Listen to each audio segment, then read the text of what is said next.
వాళ్ళల్లో మధ్యాహ్న భోజనం ముఖ్యమైనది, చదువు మిధ్యాహ్నం అయిపోయింది. చదువు ఎవడికి అక్కల్లా. భోజనంలో గుడ్డెట్టారా, గడిది గుడ్డెట్టారా, అన్నం తినేవాడు కోడిగుడ్డు పెట్టడం ఏంటంటే బుద్ధి ఉందా లేదా? చదువుకోమని లేకపోతే వెళ్ళిపోమని చెప్పండి. కొడుకుడు కోసం వస్తావు నువ్వు. ఈ గుడ్లు లెక్క రాయాలి మాస్టర్లు, వాళ్ళ కర్మ కాలిపోయి. చదువు చెప్పక్కల్లా. ఎన్ని గుడ్లు వెళ్ళాయి, ఎన్ని గుడ్లు మిగిలే, ఎన్ని గుడ్లు మధ్యలో పేలే, ఎన్ని గుడ్లు ఈ మాస్టర్ తినేసాడు. ఇంక వీడు చదువు ఎందుకు చెబుతాడండి? అసలు పిల్లలకు భోజనం పెట్టడం ఏంటంటే వాళ్ళ భోజనాలు వాళ్ళు తెచ్చుకోవలేదు, మానేమానండి. అంటే పిల్లలకు భోజనం పెట్టి పుస్తకాలు ఇచ్చి యూనిఫార్మ్ ఇన్ని ఇస్తే వాడు చదువుతాడా? శోభనం పెళ్లి కొడుకులో మంచమే కూర్చుంటాడు. ఎందుకు చదువుతాడు వాడు? విద్యార్థికి ఎన్ని సౌకర్యాలా అవసరమా? చదువు రావట్లేదు ఎవరికి, భోజనాలే వస్తున్నాయి. పైగా అందులో బల్లి పడింది, పిల్లి పడింది. పడదా? నీ డబ్బులు పెట్టి నువ్వు చదువుకో, నీ అన్నం నువ్వు తిను, నీ బట్టలు నువ్వు కట్టుకో, నీకు ఇష్టమైతే చదువు. ప్రభుత్వం పని ఏమిటంటే, ఉభయ తెలుగు రాష్ట్రాల పెద్దలందరూ వింటారు నా కెమెరా ద్వారా కాబట్టి చెబుతున్నా, ప్రభుత్వం కర్తవ్యం బాగా చదువు చెప్పడం తప్ప పుస్తకాలు ఇవ్వడం, బట్టలు కుట్టించడం, అన్నం పెట్టడం కాదండి. Welcome to ETV prime. Garikapati గారు ఆ మధ్యన చేసినటువంటి కామెంట్ మనందరికీ తెలిసిందే. మధ్యాహ్న భోజనం మిధ్యాహ్న భోజనం అయిపోయింది, గడిది గుడ్డ అంటూ చాలా ఘోరంగా హాస్టల్లో చదువుకునేటువంటి పేద విద్యార్థులకు భోజనం అవసరమా అనే రీతిలో ఆయన మాట్లాడిన మాటలు ఏవైతే ఉన్నాయో అందరినీ కూడా కదిలించి వేసే అసలు చాలా తీవ్రమైనటువంటి దుమారం రేగింది.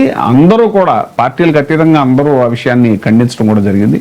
అయితే మరి కూటమి ప్రభుత్వం ఆయన వ్యాఖ్యల్ని శిరోధార్యంగా తీసుకుంటోందా అనేటువంటి ఒక అనుమానం కలుగుతోంది. ఎందుకు అనంటే సాంఘిక సంక్షేమ హాస్టల్లో పండగ పూట శ్రీరామనవమి రోజు భోజనం లేకపోవటం పిల్లలకి అనేటువంటిది చాలా పెద్ద, చాలా బాధాకరమైనటువంటి విషయం.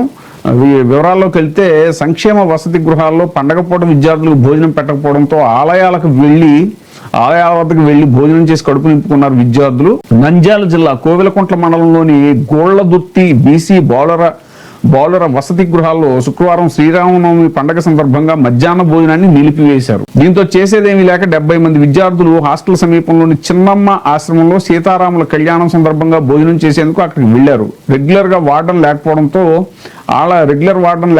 ఆళ్లగడ్డ వార్డన్ ఎర్రమ్మకు ఇన్ఛార్జ్ బాధ్యతలు అప్పగించారు. దీంతో ఆమె చుట్టపు చూపుగా హాస్టల్కు వస్తోంది అనేటువంటి విమర్శలు కూడా ఉన్నాయి. అలాగే మరో బీసీ బాలుర వసతి గృహంలో 70 మందికి పైగా విద్యార్థులు ఉండగా ఆన్లైన్ హాజరు అనంతరం పిల్లలను స్థానికంగా శ్రీరామనగర్లోని రామాలయం వద్దకు మధ్యాహ్న భోజనానికి పంపేశారు. అంటే వాళ్ళు చేతులు దులుపుకోవడం. సరే, ఇప్పుడు గుడి దగ్గర భోజనం చేయటం తప్పేం కాదు, దైవ ప్రసాదం తినడం తప్పేం కాదు. కానీ మరి దాంట్లో ఒక హిందువులే ఉంటారు కదా పిల్లలు, హిందువుల పిల్లలే ఉంటారు కదా. ఇప్పుడు ముస్లింల పిల్లలు లేకపోతే క్రిస్టియన్స్ పిల్లలు ఉన్నారనుకోండి, వాళ్ళు గుడి దగ్గరికి వెళ్ళి భోజనం చేయడానికి వాళ్ళు ఇబ్బంది పడతారు. మరి వాళ్ళ పరిస్థితి ఏంటి అనేటువంటిది కూడా ఇక్కడ ప్రశ్న కదా.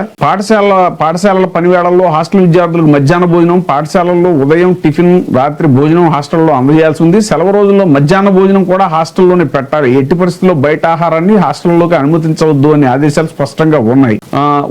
ఈ ఆదేశాలను బేఖాతరు చేసినటువంటి ఆ హాస్టల్ వార్డన్ల తీరుపై సర్వత్రా విమర్శలు వెలువెత్తున్నాయి. ఈ విషయమై ఇన్ఛార్జ్ ఏబీసీడబ్ల్యూఓ మునిరాజును వివరణ కోరగా పాఠశాలల సెలవు రోజుల్లో హాస్టళ్లలోనే విద్యార్థులకు 3 పూటల భోజనం పెట్టాలి అని చెప్పారు. కోవెలకుంట్ల, గొళ్లదుర్తి హాస్టళ్లలో మధ్యాహ్న భోజనాన్ని నిలిపివేయడంపై విచారణ జరిపి ఉన్నతాధికారులకు నివేదిక పంపుతాము అని చెప్పేసి వాళ్ళు చెప్పారట. ఇది చాలా దారుణమైనటువంటి విషయం.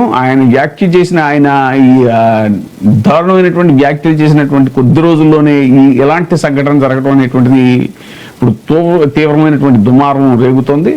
ఇది చాలా అస్సలు క్షమించరానిటువంటి విషయం అనేటువంటిది అందరూ చెప్తున్నట్టు మాట.